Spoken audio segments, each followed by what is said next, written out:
이제 사도 바울이 예루살렘 성을 향해서 제3차 전도 여행을 마치고 예루살렘을 향해서 지금 옵니다. 근데 오면서 잠깐 각 성에 들리는데 뭐라고 하냐면 그 성에서 많은 그 제자들, 형제들이 예루살렘에 올라가지 마세요. 바울 사도요, 예루살렘에 올라가지 마세요. 예루살렘에 올라오면은 결박과 환란이 기다리고 있습니다. 근데 그럼에도 사도 바울이 나는 예루살렘에 올라가서 죽을 것을 각오하였노라. 내가 지금 예루살렘에 올라가는 것은 성령에 매여 올라가는 것입니다. 그렇게 하고 모든 성도들의 기도를 받고 목을 어긋맞고 인사하고 그러면서 드디어 이제 예루살렘에 도착했습니다. 예루살렘에 도착해서 사도 바울은 누구를 만나냐면 그 당시 예루살렘 교회의 최고 지도자라고 할 수 있는 야고보를 만나게 돼요. 야고보. 여러분, 야고보가 예루살렘 교회의 수장으로 있는 것이 좀 이상하지요. 원래 예루살렘 교회의 최고 지도자는 누구여야 되겠어요? 베드로나 요한, 사도 요한이어야 되잖아요. 근데 베드로와 사도 요한, 그 밖에 다른 사도들은 언급이 없어요. 어떻게 됐을까요? 다 돌아가셨을까요? 많은 학자들이 아마 다 전도나 또 다른 일을 위해서 기타 다른 지역으로 다 떠나 있고 이 사도 바울이 왔을 이 당시에는 아마 이 교회에 없었을 것이다. 여러분, 여기에서 예루살렘 최고의 지도자라고 할 수 있는 야고보는 누구냐면 이 야고보는요, 예수님을 믿지 못했던 사람이에요.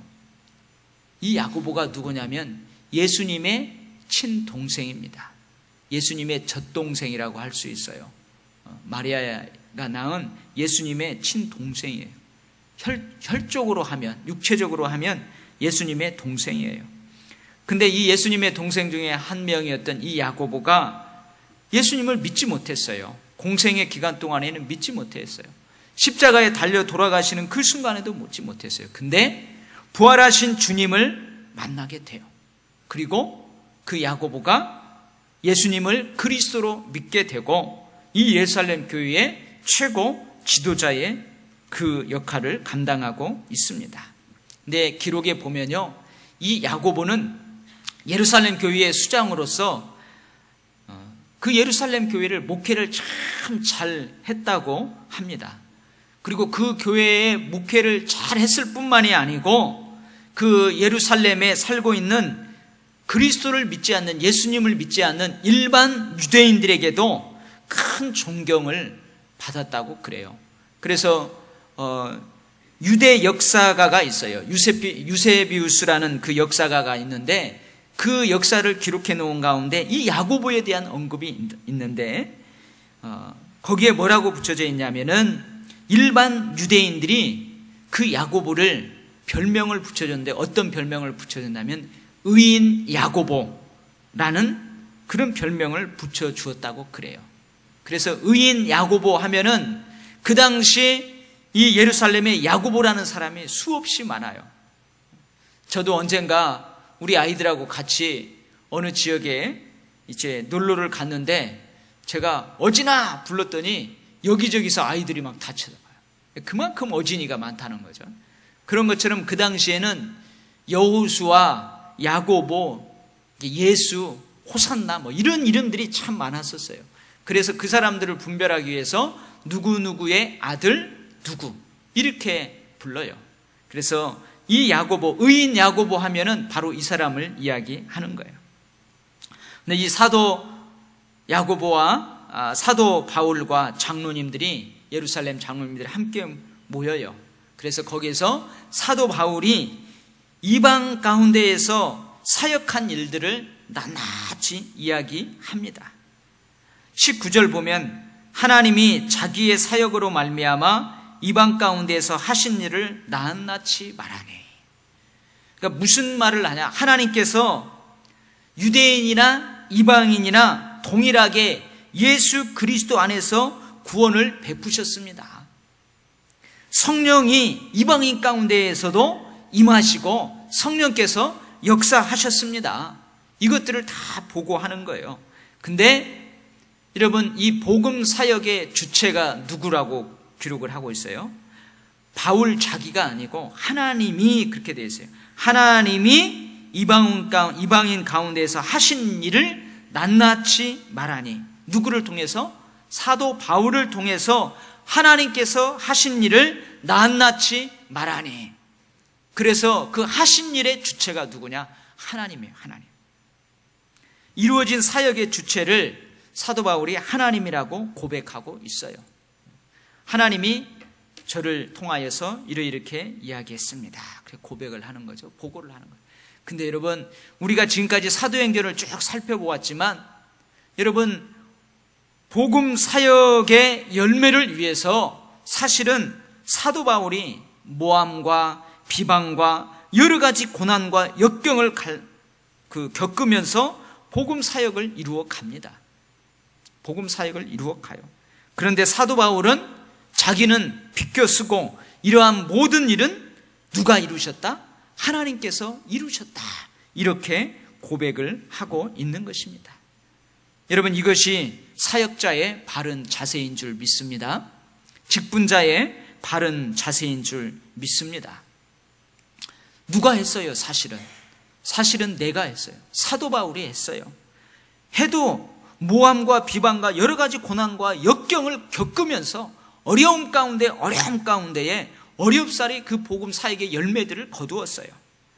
근데 사도 바울은 누가 했다? 하나님이 자기를 통해서 하나님이 하셨다. 그래요. 여러분, 고린도전서 3장 6절에서 8절 말씀에서 사도 바울이 이런 고백을 합니다. 나는 심었고 아볼로는 물을 주었으되 오직 하나님께서 자라나게 하셨나니 그런즉 심는 이나 물 주는 이는 아무것도 아니로되 오직 자라나게 하시는 이는 하나님뿐이니라. 심는 이와 물 주는 이는 한 가지이나 각각 자기가 일한 대로 자기의 상을 받으리라. 이런 고백을 하고 있어요. 여러분, 심는 자, 물 주는 자의 그 수고가 아무것도 아니라는 게 아니에요. 사도 바울이 모함과 비방과 여러 가지 고난과 역경 가운데에서 복음 사역을 이루기 위해서 밤낮 눈물을 흘리며 그 사역의 완수를 위하여서, 사명의 완수를 위해서 몸부림쳤던 그 몸부림이 여러분 아무것도 아니라는 얘기가 아닙니다. 심는 바울, 물을 주는 아볼로, 그 사람들에게 각각 합당한 상급이 있어요. 상이 있어요. 그러나 모든 영광은 자라게 하시는 하나님이 받으셔야 합니다. 이렇게 사도 바울이 고백을 하고 있는 거예요. 여러분, 이것이 사역과 사역 결과에 대한 사도 바울의 진실된 마음이며 행동입니다. 우리도 이것을 본받아야 될 줄 믿습니다. 봉사하는 우리들, 직분을 감당하는 우리들의 마음과 행동 역시 이뤄야 될 줄 믿습니다. 아멘? 꼭 아멘 하시라고 말해야 아멘 해요. 여러분, 이런 마음 하나도 없어요? 여러분, 장로로, 권사로, 목사로, 집사로 그렇게 봉사하면서, 그래, 내가 고생하며 땀 흘리며 일하지만 나를 통해서 하나님이 하셔, 이런 마음가짐이 없어요? 있죠? 아멘? 근데 왜 이렇게 아멘을 안 하세요? 자신 있게 아멘 하세요. 혹 그런 마음이 없다 해도 아멘 하면 하나님이 그런 마음으로 일하게 하십니다. 여러분, 정말로 우리 사도 바울의 그 마음과 행동을 우리 봉사하는 우리들이, 직분을 감당하는 우리들이 본받아야 될 줄 믿습니다. 자, 그러면 이런 사역의 결과를 듣는 야고보와 그 예루살렘 교회 장로님들은 어떻습니까? 20절 말씀에 보니까 그들이 듣고 하나님께 영광을 돌리고 그래요. 근데 오늘 말씀에 보면 어떤 기록이 빠져 있느냐? 여러분, 사도 바울이 예루살렘을 향하여서 올 때에 이방 교회와 예루살렘 교회가 하나라는 증표를 가지고 왔어요. 그게 뭔 줄 아세요? 혹시? 우리 공부했는데 그게 뭔 줄 아세요? 기억나세요? 헌금이에요. 헌금. 이방 교회들이 이 예루살렘의 재정적인 어려움을 듣고 다 어려운 가운데에서 힘에 지나도록 헌금을 했어요. 그 헌금을 가지고 와서 이 예루살렘 교회에 전했을 거예요. 근데 오늘 그런 기록이 없어요. 그래서 많은 학자들은 왜 이런 기록이 없을까?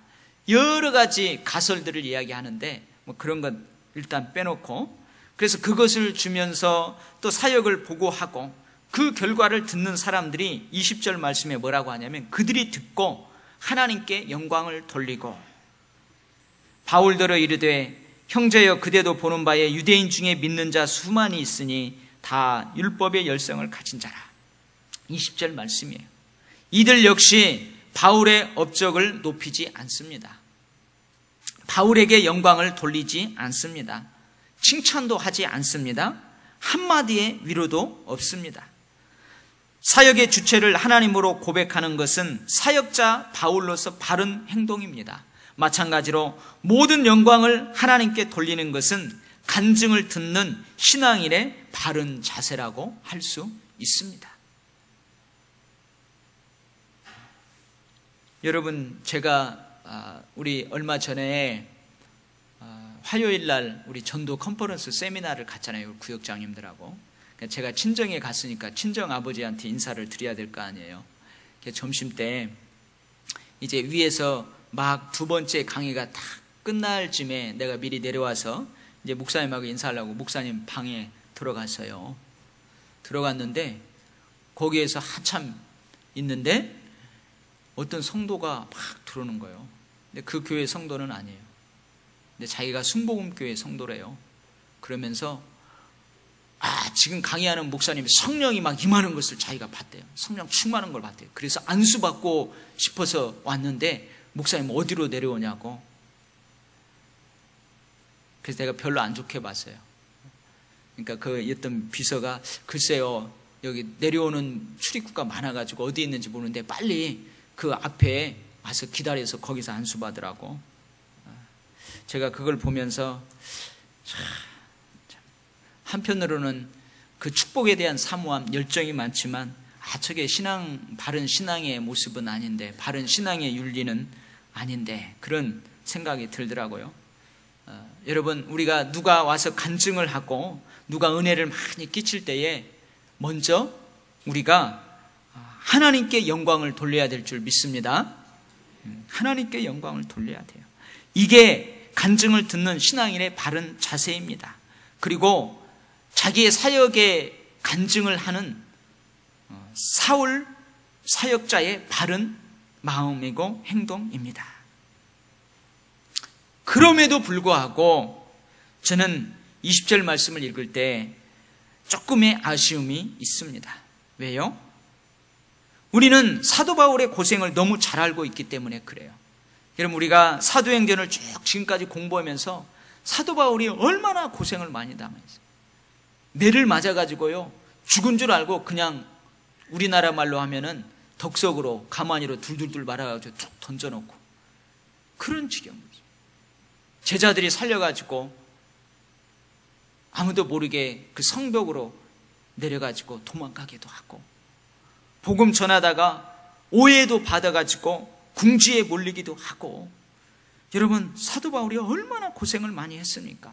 좀 칭찬을 해주었으면 하는 아쉬움이 남아요. 저는 개인적으로 좀 위로를 해주었으면 하는 그런 아쉬움이 있습니다. 사도 바울을 좀 알아주고, 바울 사도 정말로 고생 많았습니다, 정말로 수고했습니다, 한마디 해줬으면 하는 아쉬움이 여기에 있어요. 근데요 20절 말씀에 그들이 듣고 하나님께 영광을 돌리고 바울더러 이르되, 뭐라고 해야 돼요? 바울 사도요 수고 많았습니다, 정말로 고생 많았습니다. 아이고, 그렇게 고생스럽게 사역하면서 하나님께서 역사하시는 그 역사를 그 보는 영광이 얼마나 컸겠습니까? 그러나 참 고난도 많이 당했겠네요 하면서 지금 위로의 말이 나와야 되는데, 바울더러 이르되 형제여 그대도 보는 바에 유대인 중에 믿는 자 수만 명이 있으니 다 율법의 열성을 가진 자라. 뭐예요? 당면한 문제를 먼저 넘어가요. 물론 이 땅에서 칭찬 다 받고 이 땅에서 상급 다 받으면 하늘나라의 상급이 쌓이겠습니까? 그런 것을 생각하면 아쉬울 것이 전혀 없어요. 아쉬울 것이 전혀 없죠. 그러나 여러분, 고린도전서 16장에서 사도 바울은 자신과 함께 고난 중에서 복음사에게 수고한 자들을 뭐라고 하느냐? 알아주라.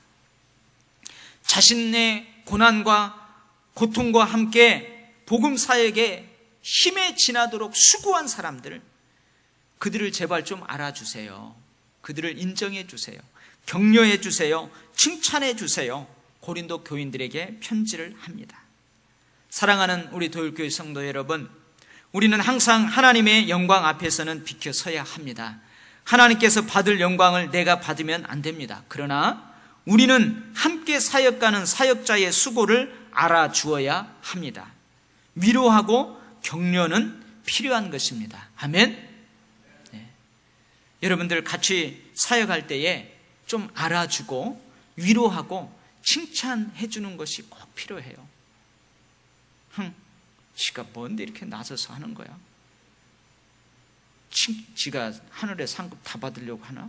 우아래로 이렇게 절대 훑어보면 안 되고요. 뭐 하면은 잘한다고 하고 위로하고 격려하고, 설령 위로하고 격려 칭찬 안 하려면 우아래로 훑어보는 것은 안 해야 됩니다. 누가 무엇을 하든지 잘하라고 이렇게 해야 돼요. 여러분, 직분자, 사역자들, 그리고 봉사하는 당사자들은 사도 바울처럼 하나님께 모든 영광을 돌리는 마음을 가져야 해요. 봉사하고 섬기고 직분을 감당하고 그 사역을 감당하는 당사자인 나는 사도 바울처럼, 그래, 나 같은 연약한 거 하나님이 들어 쓰는 것만도 영광이지, 감사하는 마음을 가져야 돼. 누가 위로를 해주든 누가 위로를 안 해주든, 누가 격려를 해주든 격려를 안 해주든, 칭찬을 해주든 칭찬을 안 해주든 사도 바울의 그러한 마음과 행동을 가져야 돼요. 그러나 그들을 지켜보는 사람들, 함께하는 사람들은 서로 알아주는 마음, 위로와 격려하는 마음이 필요합니다. 필요합니다. 여러분, 우리 장로님들이 세 분이 늘 이렇게 개전실에서 다 헌금을 개수하고 식사를 늦게 해요. 근데 제가 참 좋은 모습도 봅니다. 그러고 있으면은 어떤 분들 와가지고, 장로님들 그거 잘못하면 돈독 올라가지고요, 이 피부도 안 좋아지고 하는데 고생 많으시고 하면서 이렇게 커피도 뽑아다가 이렇게 주시는 분도 있고, 물론 나는 당연히 해줘요. 목사님 설교 은혜 받았습니다 하고 해주고. 여러분, 이런 마음 중요해요. 근데 이것이 한번 바뀌었다고 한번 생각해 보세요. 저와 장로님들이 아니 말이야, 이렇게 고생 하는데 알아주지도 않고 말이야, 누구 하나 장로를 알아주나 목회자를 알아주나 왜 이렇게 안 알아주고, 이렇게 섭섭한 마음을 가지면 어떻게 될까요? 그러면 안 된다는 거예요. 이것이 바뀌면 안 된다는 거예요. 직분자, 섬기고 봉사하는 당사자들이 칭찬과 영광과 위로와 격려를 당연한 것으로 알고 그렇게 왜 안 해주나 섭섭해하면 안 된다는 거예요. 그것이 없어도 하늘의 상급을 바라보며 꾸준하게, 그것이 있으면 감사하며 꾸준하게 그렇게 사역을 해야 될 줄 믿습니다. 아멘. 이게 뒤바뀌면 안 된다는 거예요. 사역하는 사람은 그냥 꾸준한 거예요. 칭찬이 있으면 알아주면 감사하고, 없어도 하나님께 영광이고, 그러나 옆에서 지켜보는 사람들은 알아주고 위로해주고 격려해주고, 이런 마음을 가져야 그게 아름다운 공동체가 되는 거예요. 가정에서도 마찬가지입니다. 여러분, 남편이 밖에서 고생하고 딱 들어와요. 그러면은 아내가 우리 남편 고생한다, 여보 얼마나 고생 많았어요, 팔다리도 주물러 주고. 남편이 아내가 그렇게 해주면 감사한 거고, 안 해줘도 나는 가장으로서 마땅히 해야 될 일이야, 이런 마음을 품어야 된다는 거예요. 그리고 아내는 알아주고 잘해주고. 근데 이게 반대가 되면은 그 가정은 불화가 되는 거예요. 아내는 가장으로서 당연히 할 일을 했는데 뭘 그런 걸 알아줘 내가. 남편은 야, 내가 가장에도 그렇게 수고했는데 나를 안아주지 않아? 그러면 그 가정은 어떻게 되는 거예요? 큰 소리가 나고 힘든 거예요. 여러분, 어떤 공동체가 아름다운 공동체일까요? 어떤 가정이 행복한 가정일까요? 그런 가정이 행복한 가정입니다. 우리 도율교회가 그런 교회인 줄 믿습니다. 아멘. 자, 이러한 사역 보고가 끝난 다음에 야고보는 이제 사도 바울과 관련해서 당면한 문제를 이야기합니다. 예루살렘 교회에, 우리 이 예루살렘 공동체에 소위 모세의 율법의 열성을 가진 유대적 그리스도인들이 있습니다. 이 말은 뭐냐면 유대 교회 교인이었다가 이제 예수님을 그리스도로 믿고 그리스도인이 된 유대인들이 있다는 거예요. 근데 이 사람들은 뭐에 대해서? 믿음으로, 예수 그리스도를 믿음으로 구원을 받는 것을 알지만 모세의 율법에 아주 열성적인 사람이에요. 믿음도 있어야 되지만 모세의 율법과 전통과 간습도 지켜야 된다, 이렇게 주장하는 사람들이에요. 근데 바울 사도가 이방에서 전도하면서 이방에 있는 모든 유대인들에게, 모든 이방에 있는 흩어져 살아가는 디아스포라 유대인들에게 모세를 배반하고 네 자녀들에게 할례를 행하지 말고 유대교의 전통과 관습도 지키지 말라, 그렇게 가르쳤다고 이 예루살렘에 수만 명이 있는데 그 유대적 그리스도인들이 그렇게 알고 있다는 거예요. 그래서 바울 사도, 너 예루살렘에 오기만 와봐라, 우리가 잡아서 너를 죽이겠다. 모세를 무시해? 하나님의 말씀을 무시해? 우리의 전통과 관습을 무시해? 너는 오기만 와봐라, 죽이겠다 하는 그 사람들이 여러분 오늘 보면은 수만 명이라고 되어 있는데 실제로 몇만 명이라는 말이 아니고 이 말은 겁나게 많다는 말이에요. 많아도 너무 많다는 말이에요. 그런 사람들이 많이 있었다는 거예요. 자, 야고보가 이것을 사도 바울에게 이야기하는 거예요. 이것을 어떻게 했으면 좋겠느냐. 유대적 그리스도인들, 이들은 복음을 받아들일 뿐만 아니라 그들이 전통적으로 지켜왔던 모세의 율법을 비롯해서 각종 규례들을 소중히 여겨서 지키는 사람들이에요. 특별히 여러분, 자녀들에게 할례만은 반드시 해야 된다, 그래야 아브라함의 자녀가 된다, 약속의 자녀가 된다, 이것을 철떡같이 믿는 사람들이에요. 그 중에 심지어 이런 생각을 가지고 있는 사람도 있었어요. 구원은 믿음만이 아니라 율법 준수가 따라야 한다고까지 주장하는 이들이 있었다는 거예요. 그만큼 모세의 율법과 유대교의 전통과 관습을 소중히 여기는 사람들이 있었어요. 이들이 바울이 전하는 복음을 오해한 거예요. 근데 예루살렘에 있는 유대적 그리스도인들이 바울이 전하는 복음을 오해하게끔 한 사람들이 있다는 거예요. 그 사람들이 누구겠어요? 디아스포라 유대인들이겠죠. 그 사람들이 이방의 먼 지역에 한번 나갔다가 바울이 전하는 복음을 듣고 와서 예루살렘에 전해주는 거죠. 근데 이들은 사실 바울이 전하는 복음을 오해하였습니다. 여러분, 바울이 전하는 복음은 뭐냐? 유대인이든 헬라인이든 예수 그리스도를 믿음으로 구원받는다, 이것이 복음의 핵심이에요.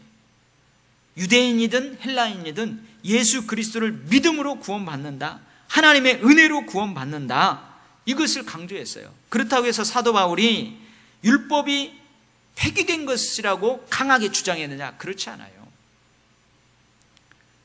여러분, 이방인들이 이제 예수를 믿게 되었어요. 유대교의 전통을 알지 못해요. 관습을 알지 못해요. 율법을 알지 못해요. 그 이방인들이 예수님을 믿고 그리스도인들이 되었어요. 그런 사람들에게는 사도 바울이 뭐라고 그러냐? 너희들은 모세 율법에 있는 대로 할례를 받아야만 언약 백성이 되는 게 아니다. 이방인들에게는 할례를 받지 않아도 된다는 거예요. 그러나 여러분, 유대적 그리스도인들은 할례를 받아도 되고 안 받아도 된다는 거죠.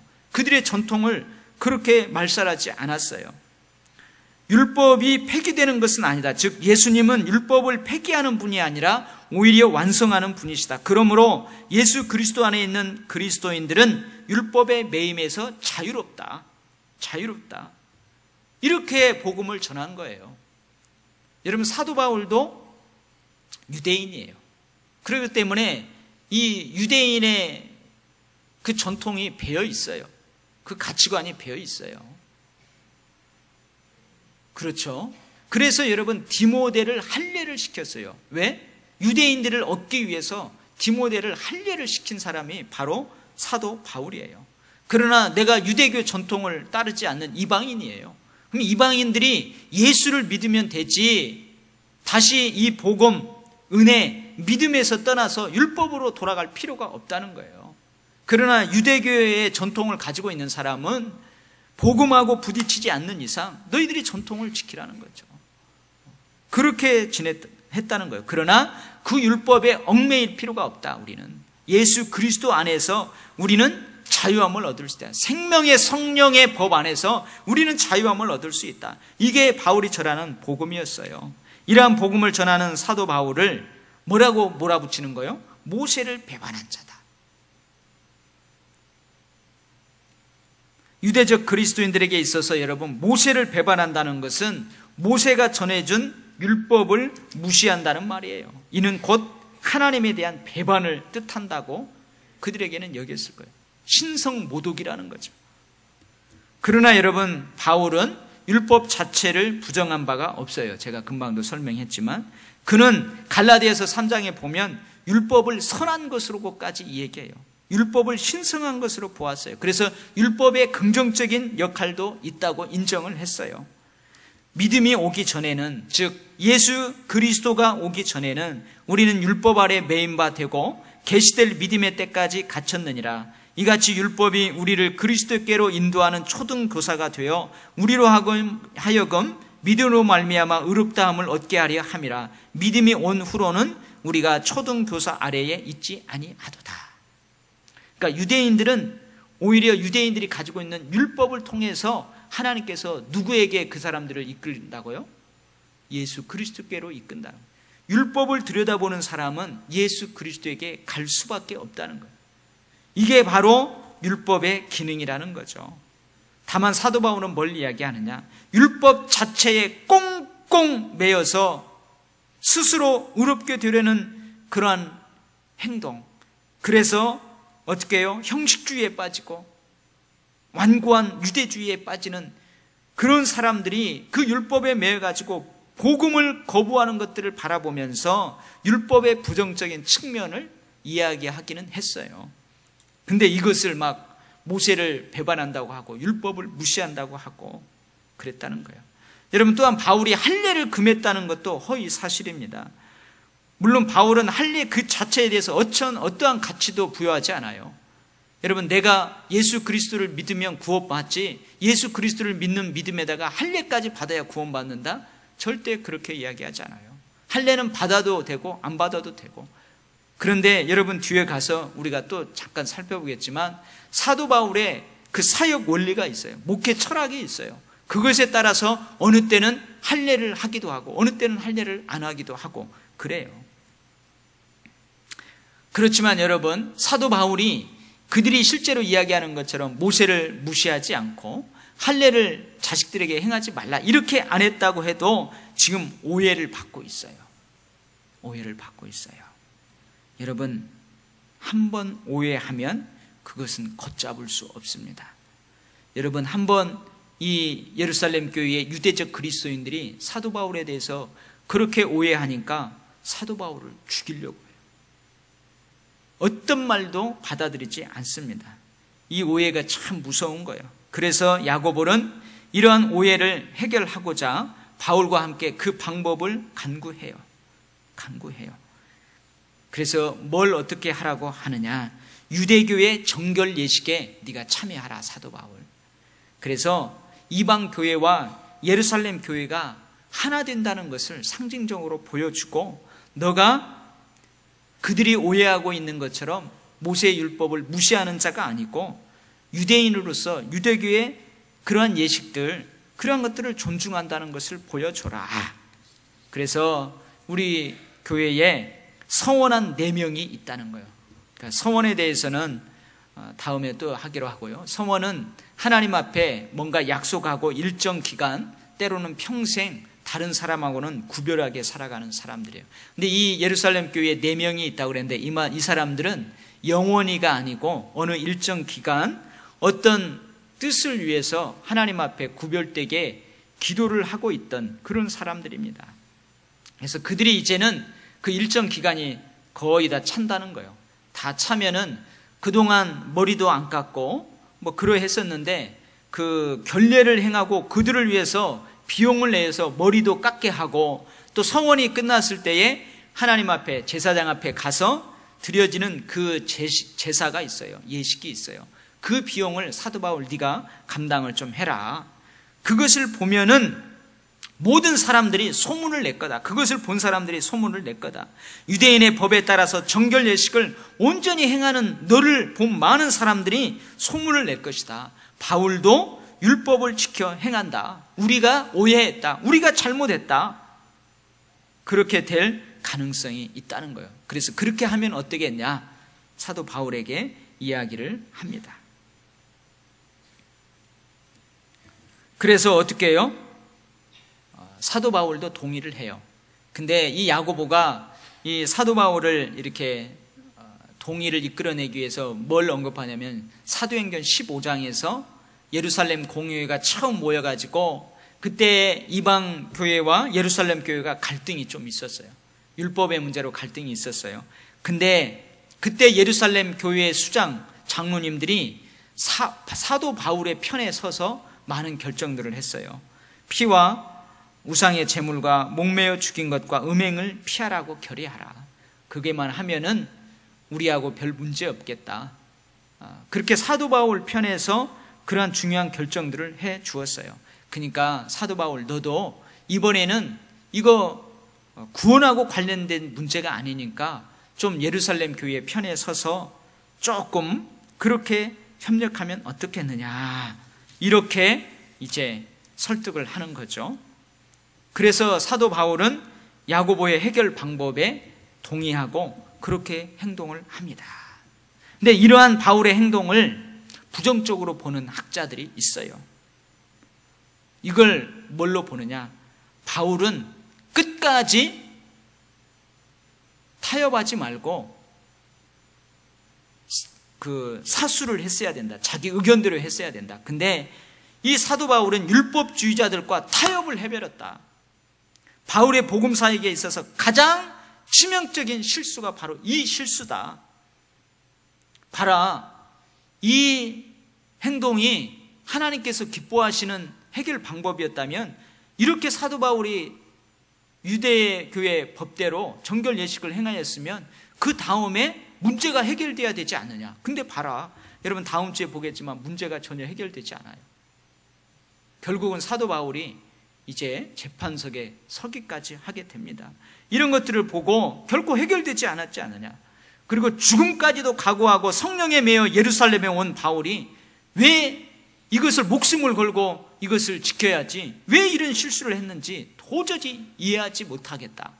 그래서 이 사도 바울의 행동을 부정적으로 보는 학자들이 있어요. 그러나 긍정적으로 보는 학자들도 있습니다. 많은 이야기들이 있어요. 지금 야고보가 이야기하는 것은 구원의 방법에 관한 것이 아니다. 제자도의 방법에 대해서 이야기하는 것이다. 야고보나 바울 사도나 모두 구원으로 믿음으로 구원받는다는 것을 알고 있다. 이것을 복음의 핵심으로 알고 있다. 도덕적인 율법이 아니라, 그러니까 우리가 하나님을 사랑하라, 내 이웃을 내 몸과 같이 사랑하라, 이런 마땅히 하나님의 백성으로서 행해야 될 도덕적 율법이 아니라 유대인들의 풍습, 문화적인 풍습, 그런 거에 대한 것이다. 문화, 예식, 전통에 관한 것이다. 그러니까 사도 바울의 선교 전략이 있어요. 목회 철학이 있어요. 그게 뭐냐? 고린도전서 9장 20에서 22절 말씀이에요. 제가 여러분들 얘기했죠. 눈높이 원리. 내가 유대인이 아니지만 유대인들을 구원시키기 위해서 유대인처럼, 내가 이방인이 아니지만 이방인들을 구원하기 위해서 이방인들처럼, 내가 율법의 지배 아래 있는 자가 아니지만 그 율법의 지배 아래 있는 자를 얻기 위해서는 있는 자처럼, 그렇게 행동하는 그 선교 전략이 있어요. 그래서 사도 바울은 이것이 본질적인 것이 아니라는 거예요. 여러분, 디모데는 할례를 하고 디도는 절대 할례를 하지 않았잖아요. 제가 한번 언급했을 거예요. 왜 디모데는 할례를 하고 디도는 할례를 절대 하지 않았느냐? 디도를 할례시키라는 이유가 달랐기 때문에 그래요. 디모데를 할례시키려고 하는 이유하고 달랐어요. 디도를 할례시키라는 얘기는 뭐냐면은 할례를 시켜야만 구원을 받는다. 사도 바울의 복음을 이렇게 흐트러버리는 그러한 것을 요구하는 거예요. 그러니까 목에 칼이 들어와도 절대 할례를 안 시키는 거예요. 할례 안 시켜도 구원 받기 때문에. 근데 디모데는 왜 할례를 시키느냐? 구원하고 관련 없어요. 유대인들을 구원시키기 위해서 오히려 구원시키는데 그 할례가 유용한 도구였기 때문에 그래서 한 거죠. 이유가 달라요. 여러분, 바울은 일찍이 예루살렘에 올 때 고난이 있을 것을 분명히 알고 있었어요. 그래서 죽음도 각오하고 있었어요. 역으로 한번 바꿔보세요. 부정적으로 생각하는 사람들의 그 생각을 역으로 바꿔보세요. 죽음까지도 각오온 사도 바울이 자신의 신변의 위협을 느꼈다고 해가지고 율법과 쉽게 타협할 것 같아요? 율법과 쉽게 타협해서 자신의 안전을 도모하려고 하겠어요? 그러지 않는다는 거예요. 뭐냐? 이방인 교회와 예루살렘 교회 서로에 대한 호의에 대한 관용으로 이것을 하는 거예요. 여러분들은 어떻게 생각하십니까? 여러분들은 이러한 사도 바울의 행동을 긍정적으로 보세요? 야고보가 하자는 대로 하는 것을 긍정적인 행동이다 이렇게 보세요? 아니면 아니 끝까지 목숨을 걸고 타협을 하지 말아야지 왜 타협을 하냐 이렇게 부정적으로 보세요? 지금도 많은 학자들이 갈라서 있어요. 근데 여러분, 물론 저도 긍정적으로 봅니다. 근데 이러한 긍정적이든 부정적이든 이러한 데서 깨닫는 게 있어요. 그게 뭐냐? 우리는 분명하게 선택해야만 되는 그 순간이 옵니다. 절대 가부를 선택해야만 되는 그런 상황이 와요. 이것도 안 선택하고 여러분들을 지금 믿습니까? 아멘이십니까? 아멘 하시는 분 손 들어보세요. 안 하시는 분 손 들어보세요. 그러면은 손 안 드는 사람들 많잖아요. 여기도 손 안 들고 저기도 손 안 들고 그건 괜찮아요. 그러나 반드시 선택을 해야만, 이것이든 저것이든 선택해야만 되는 그러한 때가 있다는 거예요. 그런 때 우리가 어떻게 바른 선택과 결단을 할 수 있을까? 그 사람의 영성과 관련이 되어 있어요. 그 사람의 바른 영성과 관련이 있다는 거예요. 그 사람이 평상시에 하나님의 말씀의 중심으로, 하나님 말씀의 가치로, 기독교적인 가치관으로 자기를 자꾸 생각을 바꾸고 자기의 생각을 고치고 자기의 마음을 가다듬고 바른 영성을 가지고 있다면 그 사람은 바른 선택을 할 수 있습니다. 우리는 비둘기처럼 순결해야 합니다. 무슨 말이냐? 그 상황과 여건을 살짝 걷어냈다고 했을 때에 우리의 행동이 순결해야 된다는 거예요. 그 상황과 여건을 따지지 않았고 그냥 그 행동만 봤을 때에도 우리는 순결해야 된다는 거예요. 그리고 뱀처럼 지혜로워야 됩니다. 뱀처럼 지혜로워야 돼요. 이것이 너무너무 어려워요. 진짜 어려워요. 저도 지금은 우리 교회가 막 반드시 둘 중에 뭔가 하나 결정해야 되는 그러한 일들은 많이 없습니다. 아직까지는 없는 것 같아요. 근데 그러할 때 정말로 고민이 많이 될 것 같아요. 목회자로서, 담임 목사로서 뭘 어떻게 결정해야 될지 고민이 너무너무 많을 것 같아요. 우리의 순결과 우리의 지혜로움이 필요한 것 같아요. 제가 새벽 기도 때는요, 이 지혜로움에 대해서 이야기를 했어요. 그래서 그 예를 들은 다음에 하나님, 우리에게 이런 지혜를 주세요. 이런 순결함과 이런 지혜를 주셔서 오늘 하루도 선택하며 살아가야 되는데 바른 영성으로 또 순결함과 지혜로움으로 이런 걸 잘 선택할 수 있게 해주세요 하고 새벽에 기도했던 그때 여러분 들려주었던 재미난 예화를 들려주고 마치려고 합니다. 여러분, 한 마을에서 눈이 맞은 처녀 총각이 있었어요. 다 저를 보세요. 심각한 얘기 아니에요. 눈이 맞은 처녀 총각이 있었어요. 근데 이 총각은 좀 가난해.